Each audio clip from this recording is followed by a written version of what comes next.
नमस्कार मु आयुष सारला भक्ति सागर रे मु आपन को स्वागत करुच्ची।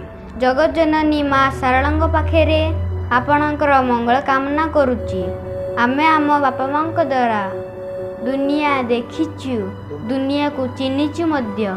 जेबे आमे भूल करू आमको गालिया कटर सामना करिया पड़े। आउ जेबे आमे किछि भलो काम करू सेही बापा माँ आमु गेल करंती, स्नेह रे कोले नियंती।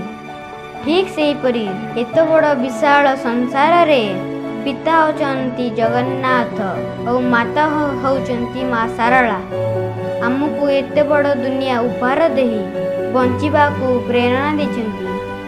जलवायु, वनस्पति, अग्नि आउरी अनेक किछि आमे श्रबधा आम परिवार धन संपत्ति भितरे बुड़ी रही तांको दुनिया रे रही तांकरी खाई पी मजा करुचे।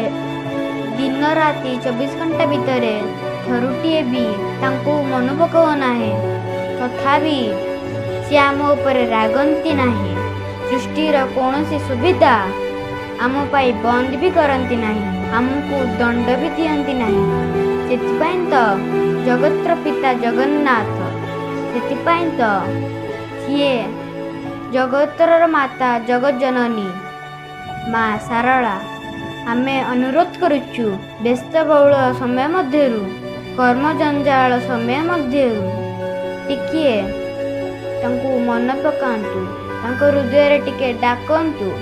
देखिबे आपणक सुख दुई गुण हेई जिवो, आपणक मन भल रहिबो, आपणकर मंगल हबो।